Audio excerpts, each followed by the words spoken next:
Testing 1 2. Testing.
Oh well, I guess it'll just be like, I don't know.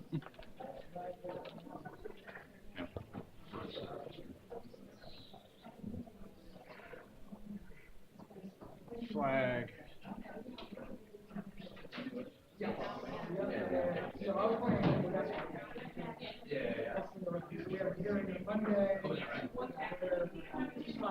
Friday, noon, and our replies to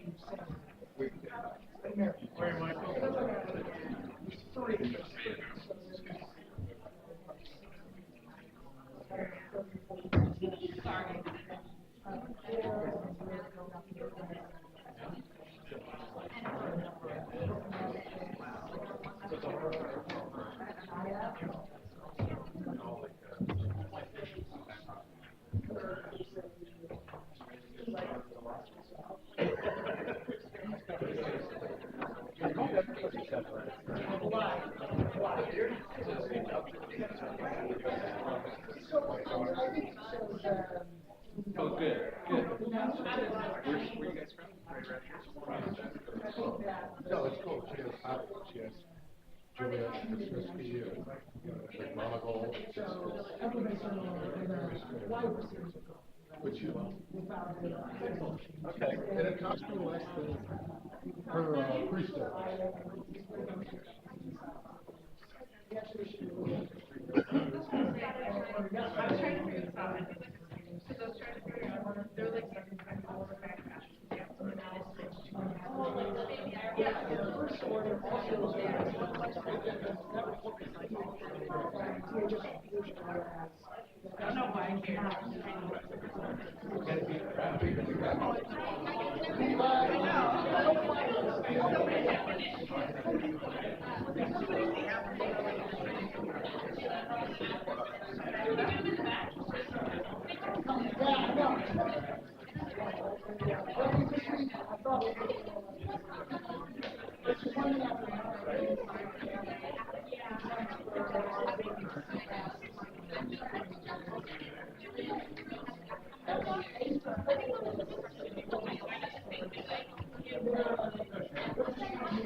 All right. Ladies and gentlemen, welcome to Case Western Reserve University School of Law. For those of you who don't know me, I'm Michael Scharf. I'm the co-dean of the law school. It is my great pleasure to kick things off this afternoon. You know, a couple of years ago, we had a distinguished lecture by a man named Jack Goldsmith, who was a Harvard professor who had been Assistant Attorney General during the Bush administration. And he wrote this book, and he said in his book, and what his lecture was about is, it doesn't matter when presidents change. They really are so constrained by the executive branch and by the policies that pretty much everything always stays the same. And I think that everybody in this room will agree that this particular president, however you feel about him, has been different than how Jack Goldsmith had described presidents, and that, in fact, things have changed in the world of national security and foreign policy in a radical way.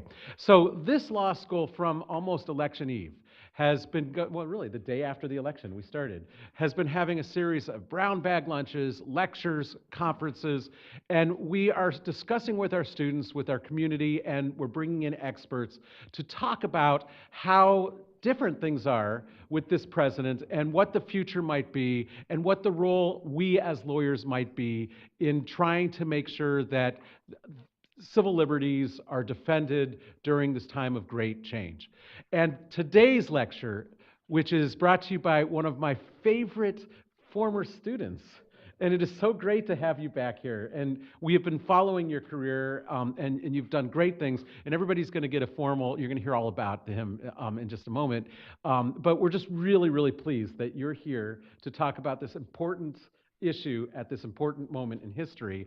And I am not surprised at all to see that this is a standing room only crowd here. So thank you all for being here. And now, without further ado, I'm going to turn it over to Professor Avidan Cover. He's the director of our Institute for Global Security, Law, and Policy. He himself is an expert in this area, and he is going to introduce our speaker. Avi?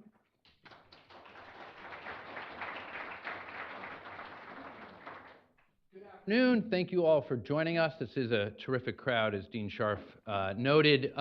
Just so people know, our usual sort of pattern here, our speaker will talk for about 35, 40 minutes, then we'll allow for about 15, 20 minutes of Q&A, and then we'll all go out to the rotunda where we can enjoy some refreshments, and you can hound our speaker with more questions for a little bit. So the Supreme Court was actually supposed to hear oral arguments yesterday.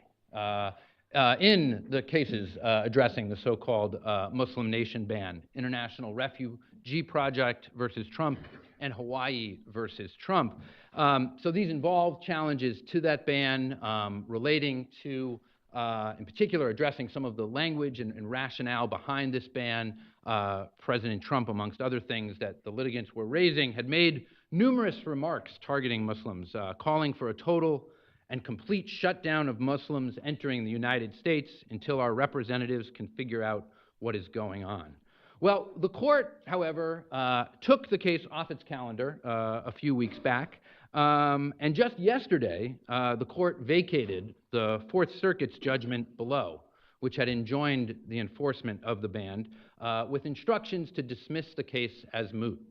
So those cases are, for all intents and purposes, over because President Trump on September 25th issued a proclamation with a sort of a new ban, a couple different nations, a couple different rationales given for the ban. And so litigation is now working its way up. In fact, our speaker is spearheading some of those litigation efforts. And so likely, though I would be a fool to predict with great confidence, the Supreme Court may hear challenges to that ban, but it won't be anytime immediately soon. But the storm over the Muslim ban shouldn't cloud the fact that the government, U.S. and states government, have been seeking to regulate, surveil, detain, deport, and prosecute Muslims for a long time now, quite apart from this president or any political party. We saw in the immediate aftermath of the 9/11 attacks, when the government rounded up thousands of Muslim non-citizens on the basis of various immigration violation pretexts, often subjecting them to months of detention and, in many cases, serious abuses, including bigoted religious vitriol and physical abuse. Only just last year, the Supreme Court held that government officials could not be held accountable for those civil rights violations. And as we have talked about in prior instances here in this room, the National Security Entry-Exit Registration System was a program that was introduced immediately after 9/11 and was continued for a little bit by the Obama administration and ultimately stopped. That was a registration program for non-immigrant aliens from all Muslim countries except for North Korea. It included 24 countries. So echoes of the ban can be heard in what was known as NSEERS. Moreover, and most relevant for our discussion today, for years now, the government has drawn up what's known as a no-fly list, a terrorist screening database that ensnares thousands of Muslim Americans, as well as many others, with drastic consequences. Some of you may recall the late Senator Ted Kennedy was actually placed on a no-fly list. So it's often impossible to challenge a designation as a suspected terrorist, with consequences that, of course, prevent travel and can impede employment, obtain license, and purchase weapons under the Second Amendment. Our speaker today has been lead counsel in challenging just this very no-fly list. Gadeir Abbas is an attorney for the Council on American-Islamic Relations, and he has spearheaded major lawsuits across this country involving constitutional issues of particular concern to the American Muslim community, including the successful landmark challenge to a voter-approved referendum that would have barred reference to Islamic religious traditions in Oklahoma's courts. Gadeir has also litigated on behalf of American Muslims surveilled by warrantless GPS tracking devices, those placed on the federal government's terrorist watch lists, and prevented from building schools and mosques by discriminatory zoning laws. He is also, as Dean Scharf noted, a graduate of our law school here at Case Western Reserve University. Please join me in welcoming Gadeir Abbas.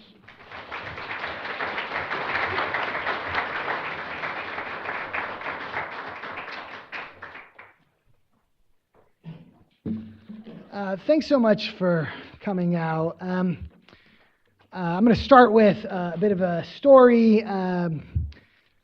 Michael Migliore was a 19-year-old raised Catholic living in the Portland area, and he was a dual Italian-American citizen.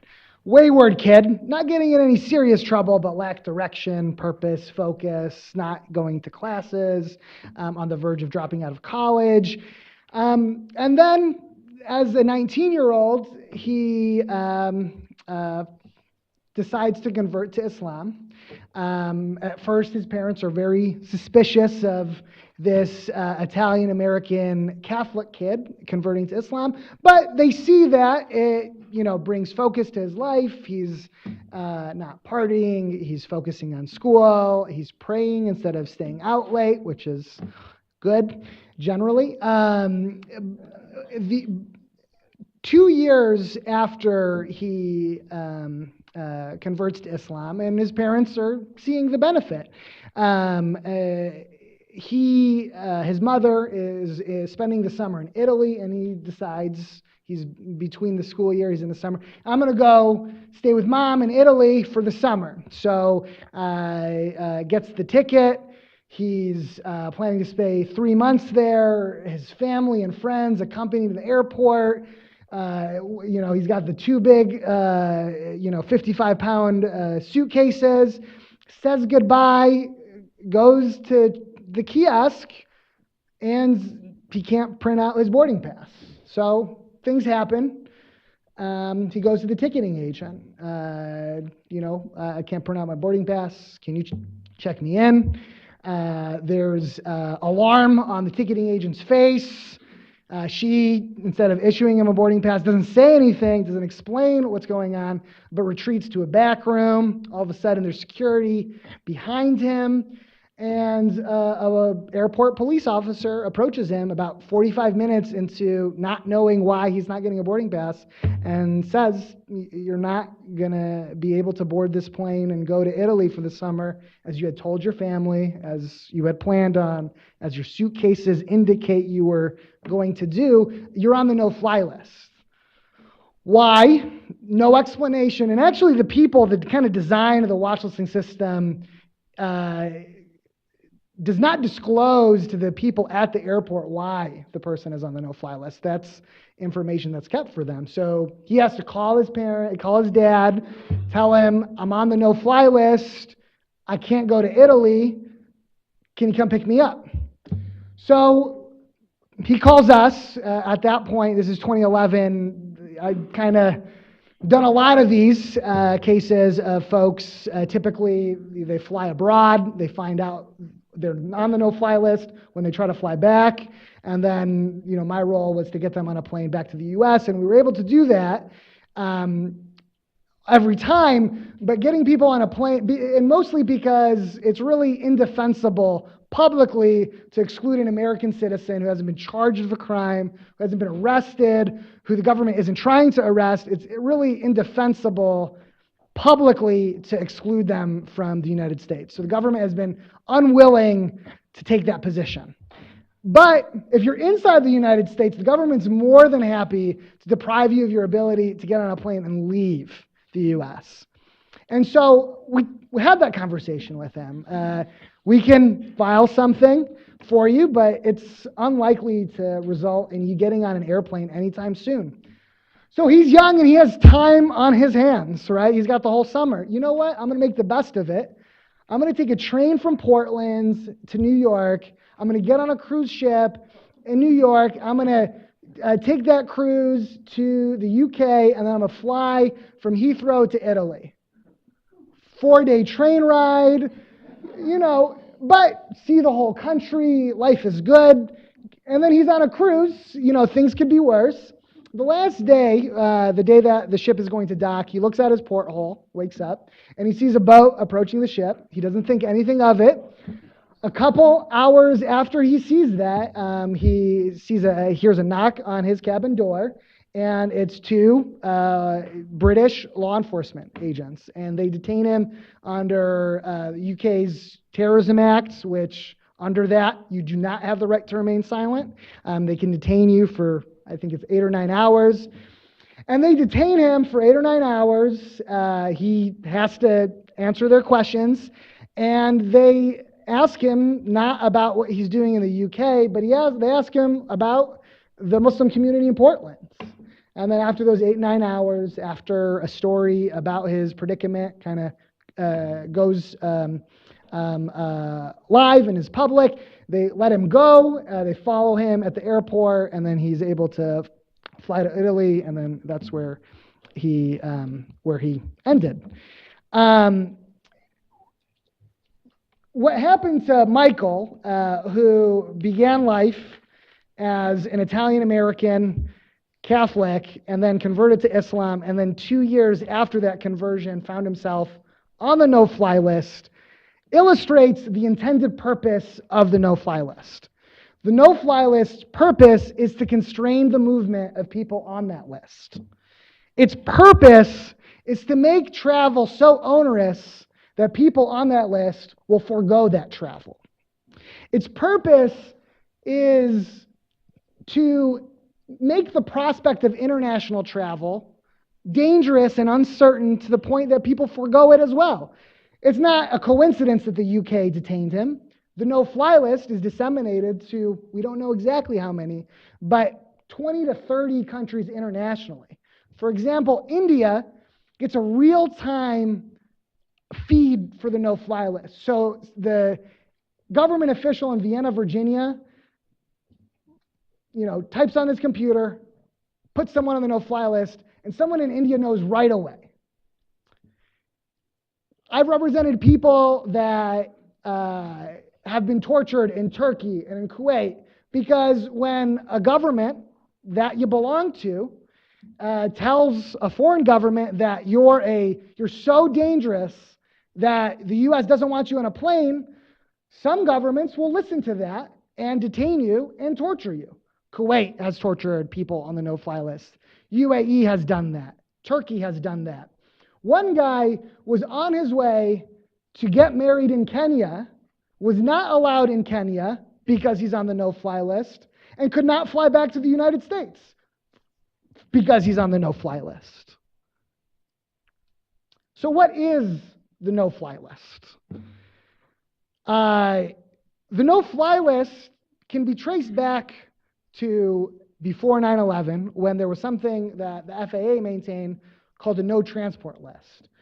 On 9/11, there were less than 20 people on the FAA's no transport list. So there were less than 20 people that were forbidden from boarding planes that traversed U.S. airspace. Then you had some legislation passed in November 2001 that vaguely directed TSA and other government agencies to utilize government information for the purposes of screening passengers at airports. They did not use the word no-fly list. They did not say to create a watch list.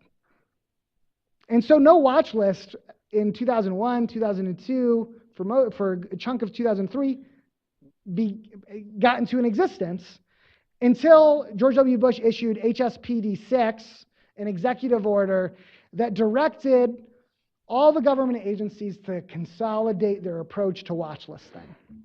And from that executive order came a new agency that's controlled by the FBI called the Terrorist Screening Center. The Terrorist Screening Center is the agency that has authority for who gets on the no-fly list and who gets off of the no-fly list.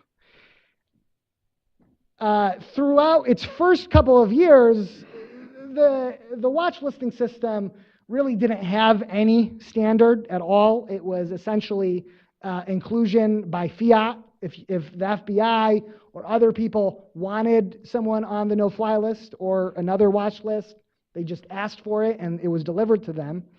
And then in the mid-2000s, 60 Minutes got a copy of the whole watch list. They got a copy of the whole terrorist watch list. Someone printed it out for them and they had a copy of it. And from there, they could see kind of how silly it was. Ted Kennedy, there was a lot of Ted Kennedys on the no-fly list. Cat Stevens, singer of Peace Train, was on the no-fly list. Presidents, Nelson Mandela was on the no-fly list. Lots and lots of dead people were on the no-fly list. And it was embarrassing for the government. And from the mid-2000s until late 2009, you had a contraction of the watch list. There was a a winnowing down of the number of people that were on the watch list and the no-fly list. But then you had the underwear bomber, the guy who had a device affixed to his underpants and attempted to detonate it on a international flight that was flying into Detroit around or on Christmas 2009. And even though there was his father, actually, the father of the underwear bomber, was begging the U.S. government and the consulate in Nigeria to do something about his son, was saying that he had concerns that he was intending to commit an act of terrorism against the United States, even though there was ample opportunity to deny his visa or to investigate and arrest him. The response to the underwear bomber incident was to just explode the size of the watch list.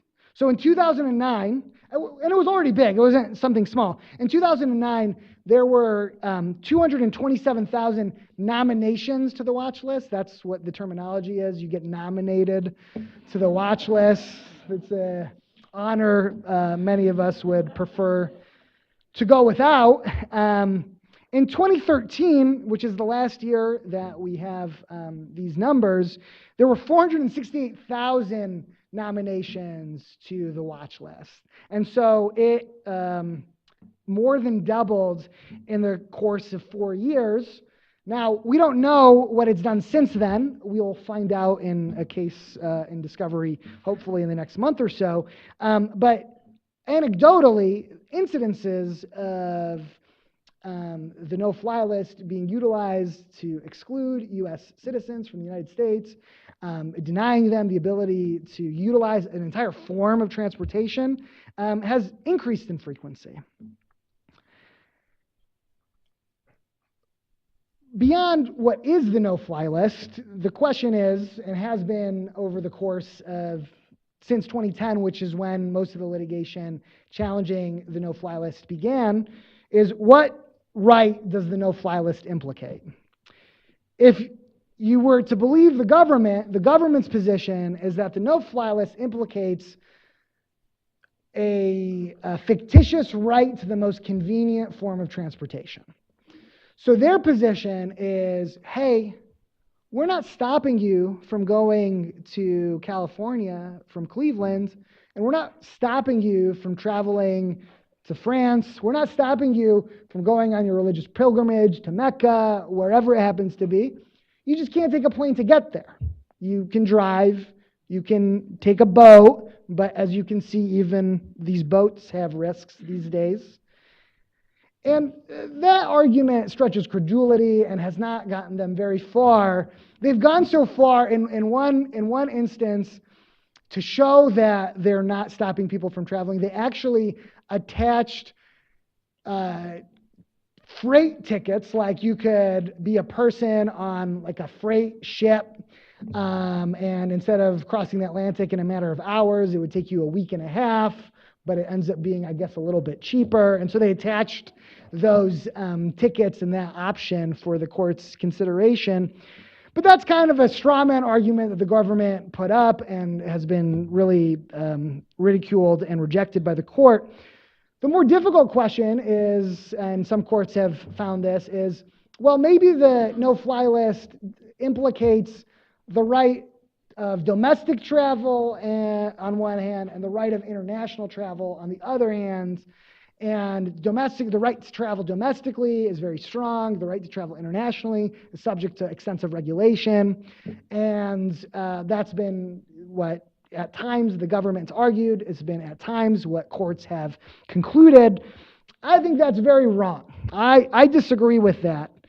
I think that the no-fly list implicates a very, very fundamental right of movement, a right so fundamental that many of our other rights presuppose its existence, and it's easy to forget that many of the rights we enjoy every single day are dependent upon our freedom to move about the world as we please. So, there is no The word movement does not appear in the Constitution, so that's a disadvantage in trying to say that this right exists. It's easier always if you can say it says it right there and it uses the words that I'd like it to use. But that's not the option. That's not an option here. So we have to engage in an analysis of substantive due process. Substantive due process is a really misleading term because it has nothing to do with process.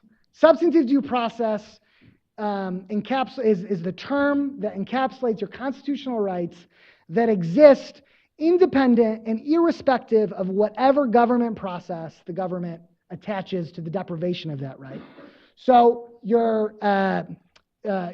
right exists even if there's a hearing and the protections for that right are the same whatever process the government attaches to it. And to divine what substantive due process contains and what it doesn't, you have to look between the lines. You can't just read the words that the Constitution has written down. And so the primary vehicle for determining what is in substantive due process and what isn't is reliant on Washington v. Glucksberg, which was the Supreme Court case that dealt with a law that allowed for assisted suicide or right to die, whatever the term that's most appropriate is. In Oregon, they had a law, and the Oregon lawyers characterized it as a right to die, that everybody has the right to determine how they'll pass, and if the Oregon law provides for medication or physician assistance in dying, the right that's fundamental and that could be traced back in history is the right to die. That's not how the Supreme Court saw it. The Supreme Court saw it as like an assisted suicide, and they found against, and they ruled that there is no such thing as a fundamental right to die. But the analysis of how to determine whether an unenumerated right exists in substantive due process really was articulated most fully in Glucksberg. And the thrust of that analysis is a simple but very expansive question. Is that right rooted in our nation's history? And the right of movement, I assert, is firmly, clearly, extensively rooted in our country's history. So let's begin with the text of the Constitution, which is probably the strongest evidence that the right of movement exists and is fundamental. And when I say the text of the Constitution, I'm excluding the Bill of Rights for right now, right? So the Constitution came first, Bill of Rights came a couple years after. But even in the Constitution itself, there is this presumption that there is going to be movement among the states. Article 1 is interstate commerce. It gives Congress the right to regulate interstate commerce. In order to have interstate commerce, it sounds simplistic, but you have to have movement. You have to have folks you have goods and people moving between the states, and if the framers did not anticipate people and things moving between the states, then they would not have created the Commerce Clause. Article 4, Privileges and Immunities Clause, which who knows what it means now, but the idea being that everybody is equal parts eligible to be a Kansan, a Coloradan, whatever, a Michigander, a Hoosier, what have you, anticipates that people will be moving about the country as they please, when they please, and entitles them to equal protections and forbids states from erecting barriers that constrain people's movements between the states. So we have it in the structure of the Constitution. In the Bill of Rights, look at the First Amendment. To assemble, you need to get together. And the Women's March on Washington, how many people traveled across the country to be in D.C., protests in D.C. and other places require movement. The exercise of religion regularly requires movement. Muslims go to Mecca, Jews go to Israel, Catholics go to the Vatican. The right to petition your government. In order to petition your government effectively, you have to go to where your government is. That's movement. What is the Fourth Amendment's prohibition on unreasonable seizure but the right to move about the world as you please unless the government seizes you in accordance with the Fourth Amendment? The Citizenship Clause of the 14th Amendment. Citizenship, when you're abroad, the fundamental tenet of citizenship when you're abroad is that you have the right to come back to your country.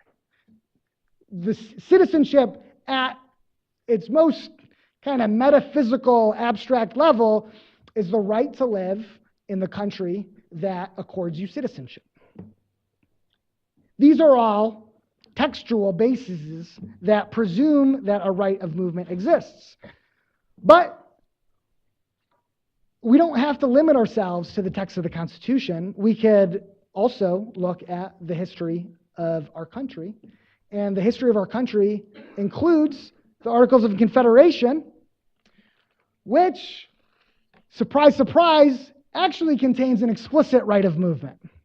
Article 4 guarantees free ingress and egress of all inhabitants from one state to another.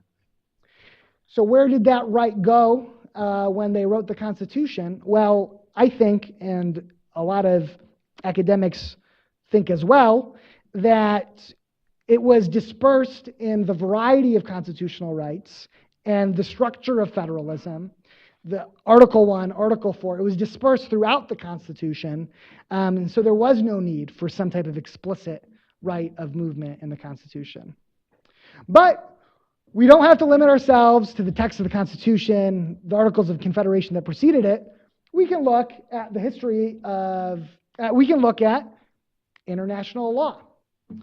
So the Magna Carta is perhaps not an international agreement, but it's claimed as the legal heritage of lots of different countries. And Article 42 of the Magna Carta contains an explicit right of movement. It is lawful in the future for every man to depart from our kingdom and to return to it by land and water. I love that the Magna Carta specifies by land and by water. They didn't have planes back then, but if they had planes, they probably would have said by land and water and air. We can keep on going. We can look at the Universal Declaration of Human Rights. Article 13 contains an explicit right of movement. The right of movement, people have the right, quote, the right to freedom of movement as well as the right to leave any country, including his own, and to return to his country. The International Covenant on Civil and Political Rights, Article 12.1, also contains a right of movement explicitly. Everyone has, quote, the right of liberty of movement and shall be free to leave any country, including his own, and shall not be arbitrarily deprived of the right to enter his own country. Even the structure of international law with regards to refugee rights. Refugee rights regard the abandonment of one country and the adoption of the other. In order to become a refugee, you have to be able to move from one place to another. So we can see throughout that not only is it embedded and assumed by the specific legal rights that our Constitution grants us, not only is it explicit in constitutional agreements that we are a party to or have otherwise approved of, it's in the Magna Carta, but we can also just look at the history of America. The idea of having a United States of America, in part, was the idea that people will not just be stuck in New York. They won't primarily, in the first instance, be New Yorkers. If they so choose, they can follow their work wherever they want, and they could go to Virginia.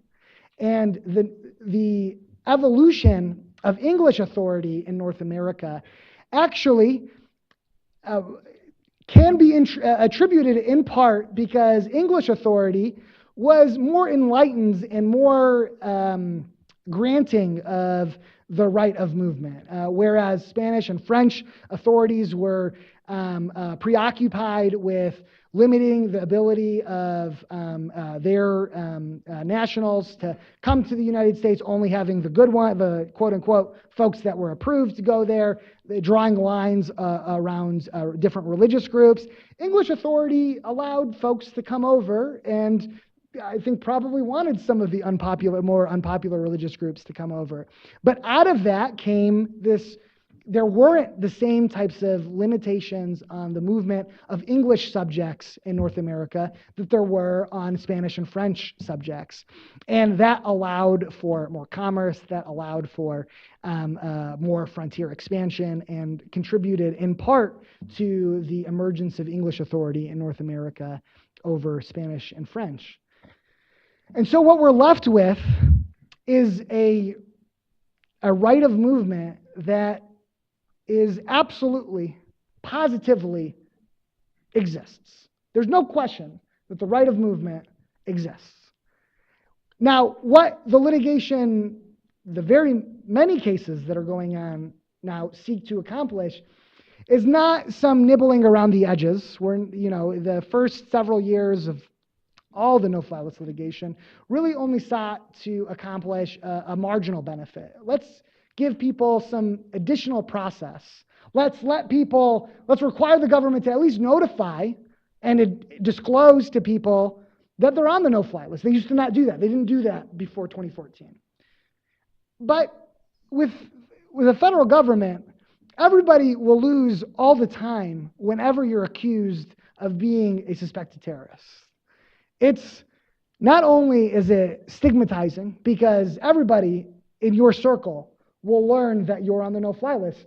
If Mr. Pash invited me to come to speak and I had to tell him, sorry, I can't come because I'm on the no-fly list, I would feel very embarrassed. That would be bad for me professionally, because it raises the suspicion that, well, if I am in fact on this government watch list, then perhaps there really is something very, very dangerous about me and something appropriate about what the government's doing about that. And so when we're looking at the prosecution of a claim based on substantive due process and based on a fundamental right, the question is whether the no-fly list can exist at all, period. And so the outlandish claim that we started with, that the United States government should not be able to place innocent people, people that have not been charged with a crime, people that have not been convicted of a crime, people that have not been arrested of a crime, innocent people, they should not be able to put innocent people on the no-fly list. That outlandish proposition, the more you think about it, is very, very sensible. And so what we're left with is a question, once we've kind of reached this point in our analysis, is there anything on the other side? Does the no-fly list actually do anything for us and our security? And the answer to that question is no. And I want to be honest here. I started litigating no-fly list claims in January 2011. And in January 2011, I imagined that there was some appropriate role for the no-fly list to play in our extensive security apparatus. Since 2011 to today, every single, and I've counted and looked, every single person that has committed an act of terrorism in the United States, every single one, not a single one of them was on the no-fly list when they committed an act of terrorism. So when I say zero benefit, I mean literally zero. There is no reason to believe that the no-fly list has made us even a modicum more safe. And for that reason, it is my hope that about 7 years in to litigation against the no-fly list, that maybe by 2025, it will be illegal for the United States government to place innocent people on the no-fly list. Thank you.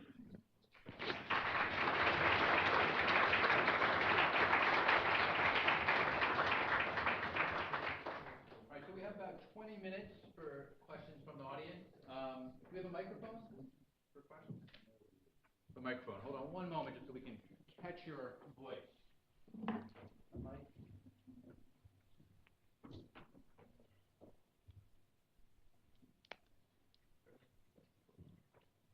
Is there any stated process for getting off the no-fly list at this point?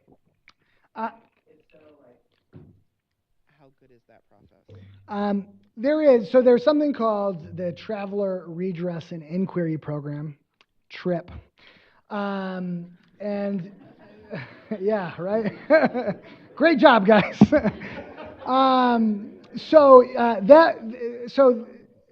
I talked about how the Terrorist Screening Center is the agency that has control over the watch list. Well, DHS TRIP is controlled by TSA. TSA, what they do with the watch list is the Terror Screening Center makes the watch list. They decide who's on it, and there's two parts of the watch list. There's the derogatory information, which includes the reasons why the nomination was approved or accepted. And then there's the identifying information, like your name, birthday, other identifying pieces of information. TSA only gets a list of identities. And so their role in the watch listing system is simply to take your passenger name records, the information you submit when you buy a ticket, and match it to the watch list. And if there is a match, then they do whatever the watch list tells them to do. But that process, is essentially, I would characterize as fraudulent, because the agency that's in charge of it doesn't actually have the authority to remove someone from the no-fly list. But there was a decision a few years ago that forced the government to reallocate that type of authority. So now there is, now if you apply through DHS TRIP, they'll at least confirm, they'll tell you whether or not you're on the no-fly list, which is very nice of them. And then if you ask, they'll at the very least disclose one of the criteria that was the basis for your placement. And they may or may not include some summary of the information utilized to place you on the no-fly list. In my experience, it's not like no one has been removed from the no-fly list in that way. But the best way to get off of the no-fly list is to sue the government. And then the government then really doesn't want to litigate the claim. So, because we're trying to get rid of the whole no-fly list.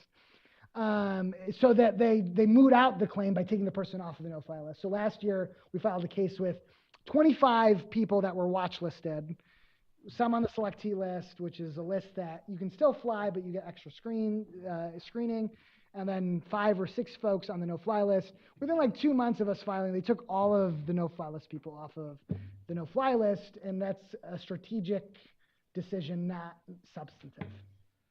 I'm sorry, is this TRIP the same one that when people come to the United States and they can be denied coming into the United States even if they have a visa? Is that the same process?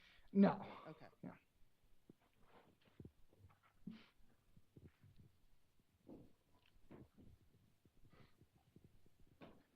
You said 2025. Were you being facetious or Yeah. is that real? And if so, based on what? Well, so the first 3 to 4 years were spent first 3 years were spent purely on jurisdictional issues, like which court should hear the case, and because the no-fly list is compiled, it's an interagency process, or at least that's how the government presents it, as an interagency process. There are some jurisdictional statutes that vest the circuit courts with authority to review things that the TSA does. But those have been resolved kind of decisively in favor of no-fly list litigants. The 4th Circuit, the 6th Circuit, the DC Circuit, and the 9th Circuit have all said that district courts, trial courts, have the authority to hear no-fly list challenges. The next 3 years were spent on, the next 2 years were spent mostly on procedural due process claims, those procedural due process claims achieved something, but they've also kind of run aground. And so I would say that, we got another 2 or 3 years of substantive due process, kind of litigating it in the first instance. We got our first substantive due process decision just a month ago or 2 months ago. That's on appeal. That was kind of a mixed bag. The trial court found that there is a fundamental right to domestic travel. There is not a fundamental right to international travel. Subjected the no-fly list to strict scrutiny. Wonderful, right? Strict in theory, strict in theory, fatal in facts. But unfortunately, through kind of the radical deference to just kind of the government saying how awesome the watch list is, decided that the no-fly list is narrowly tailored. That's on appeal now. So I think 3 or 4 or 5. Yeah, I think 2025 sounds pretty good.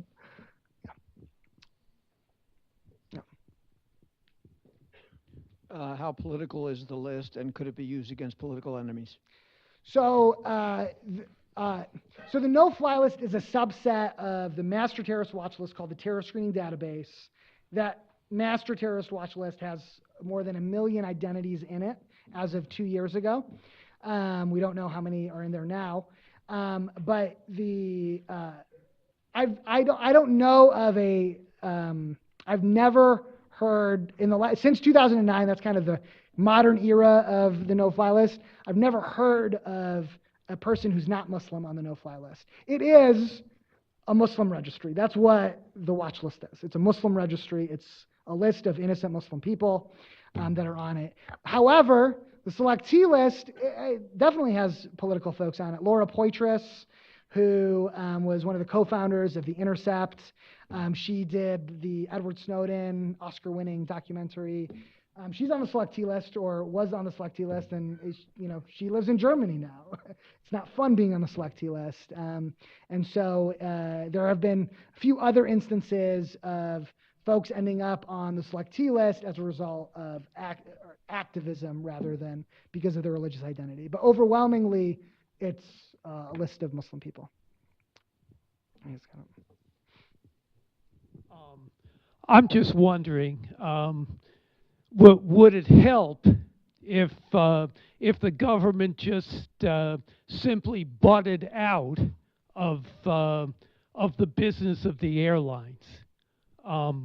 It's like the airlines have an interest in keeping people who blow up their planes off their planes because those planes cost them a lot of money. I think that the federal government has a role to play in screening and in making sure that folks that are intending to endanger aviation are prevented from doing so. But the no-fly list just doesn't do that. And so, it's, if anything, the no-fly list is a really useful tool for people that actually want to do us harm to determine whether the government knows about them or not. Because if you're part of a little group that's trying to do something terrible to the United States, and you want to know whether the government is onto you, well, try to fly. And if you're on the no-fly list, so I think the disclosure of investigative interest that's inherent to the no-fly list is counterproductive to security. You mentioned about criteria, then you also mentioned about derogatory information.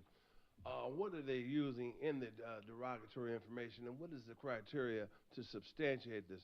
And if it is primarily saturated with Islamic faith, does it raise the issue of discrimination or marginalization under the Constitution of religious expression or freedom? And is it how does they passed a law after the Oklahoma bombing, and then they had the Patriot Act. How does this impact that, and also the criminal process and so forth? Because it seems to be they all intersect. In terms of the inclusion standards for the no-fly list, that you may pose, you quote, may pose a threat of doing one of four things. You know, blowing up something abroad, blowing up something in the U.S., or being operationally capable of doing one of those things. But in reality, so we looked at, we had no-fly list discovery a couple years ago in a case, and we looked at a 4-year period from 2009 to 2014, and we looked at the number of nominations to the watch list, and right, nominated means there's a suggestion by an FBI agent, CIA, you know, a lot of different agencies have the authority to nominate someone, and the rejections or acceptance rate of those nominations. So over that 4-year period, the acceptance rate of nominations was 98.96%. So that 1.04%, we asked them, was like, well, are you rejecting it because they didn't put someone's name in? Why are you rejecting it? It was like, we don't know, we don't keep track of that information. And so as far as I can tell, anybody that an FBI agent wants to put on the no-fly list can be placed on the no-fly list. In terms of how the watch listing system interacts with other parts of either the criminal justice system or other things, so kind of the, what I would view as the apocalyptic vision of watch listing is that it will envelop people's lives by imposing a range of consequences on them in a variety of different settings. So the watch list is disseminated internationally, so it has implications for what countries you can travel to, the visas that you're able to get in those countries, and whether you'll be detained or mistreated when you travel there. It's disseminated to financial institutions, so it's common for people that are on the watch list to have bank accounts closed or to be unable to wire funds. In one instance, we're still trying to figure out exactly what happened, but I represent this guy who went to go test drive a car at a dealership, and you know, something you have to give your driver's license, and then maybe they'll do like a quick background check. So he came back and he said, I'm not supposed to tell you this, but the FBI said that you're on a watch list and I'm not supposed to let you drive your car. So we didn't know that, and we don't know yet, but from that, it sounds like they're disseminating the watch list more broadly to other companies that are beyond the financial system. In some instances, in New York State Court, because the watch list populates some like national criminal databases that state and local police have access to, watch listing status has been used as a basis for denying bail.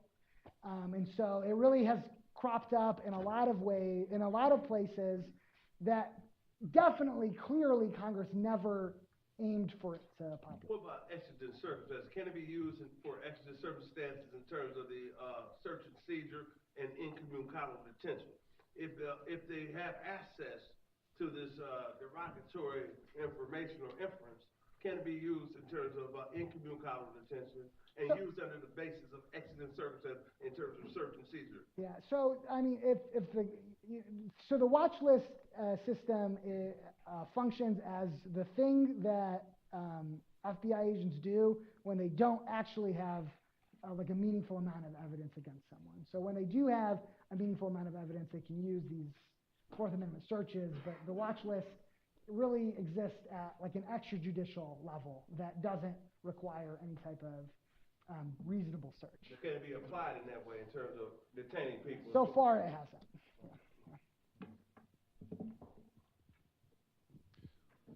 Thank you. Is there a difference in the standard of proof for the watch list between a native-born U.S. citizen, a naturalized citizen, and a permanent resident or non-U.S. citizen?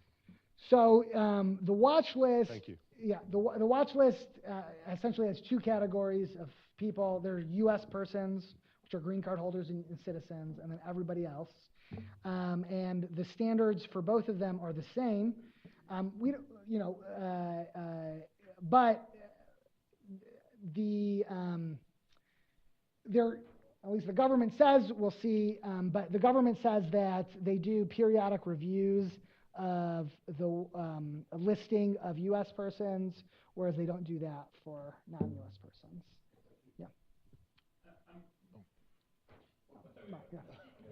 Yeah. Do you envision an amelioration to this process to be taken out primarily through the judicial branch or the legislative branch?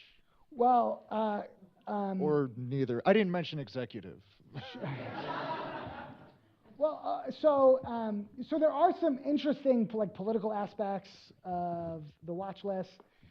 I mean, it was really perplexing, and sometimes you just got to throw your hands and accept what people are saying. But during the presidential election, Ben Carson said, I don't know if we should be expanding the watch list to prevent people from buying guns because there are a lot of innocent people on the watch list. He said that. Marco Rubio said something similar. Rand Paul has said nice things about how the watch list is bad.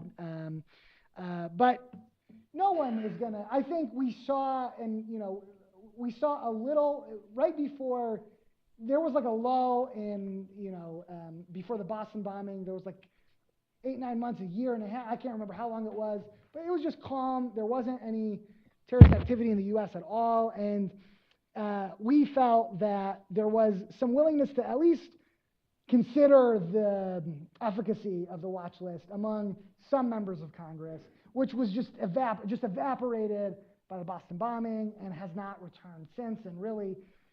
And that's part of the political difficulty of the watch list is that it sounds like a pretty good idea. Let's keep dangerous people off of planes. That sounds pretty good. But you have to be able to determine who is, in fact, a dangerous person. And as I mentioned earlier, I think they've been wrong 100% of the time. So I don't think Congress has any hope. And I think that it really is like the judiciary's role to do this because the watch list affects a discrete minority of folks. It is absolutely everybody in the Muslim community, I do, and knows someone who's on the watch list. In my family, and I think it's a phenomenon that saturates a particular community. And unfortunately, the Muslim community is not in a long time going to be able to muster up the political wherewithal to have Congress reconsider a counterterrorism tool. So, and that's one of the chief roles of the judiciary, to protect minority groups that are unpopular from what is a popular tool. And so it's really the courts for nothing, I think. May I ask you two questions? First, it's my understanding from what you've said and haven't said that with one possible exception, no court has ever ordered the government to remove someone from a no-fly list. There's been a few instances where courts have ordered the removal of people, like maybe 2 or 3 instances in one case. In one case, it was 7 years of litigation, and there was a no-fly list trial, the only ever no-fly list trial. And it turned out that in filling out the form to put someone on the no-fly list or not put someone on the no-fly list, the agent meant to check, don't put her on the no-fly list, but actually put her on the no-fly list, and then the government litigated for 7 years. So there's no judicial guidance about what might be appropriate standards for putting someone on the watch list or taking them off. A related question, is there any learning to be had from the process by which the U.S. government has for centuries decided who gets a passport and who doesn't get a passport that would give rise to some basis for a policy solution, either legislative or judicial? Well, the passport... Do those people in your family or community who are on the terror list, the no-fly list, are they able to get are they able to get passports? Yeah, so there are particular statutory protections for passports, for passport issuance that really evolved out of efforts in the 50s and 60s to take away and prohibit people that were suspected of communist sympathies from having passports. So at one point, there was federal legislation that made it a crime to return to the U.S. without a passport, and were denying classes of folks that were designated as being, sympathetic to or affiliated with international communist groups. But that legislation was struck down in the 50s. I think it was in the 50s, with the looming threat of nuclear annihilation. And so I think that it's conceivable that the Supreme Court, even given its current makeup, could muster up the wherewithal to strike down ultimately what is kind of a marginal program in the government's arsenal. Okay. Unfortunately, we are out of time, but I want to thank actually all the questioners for a great set of questions, and I want to thank our speaker, Gadeir. Thank you so much.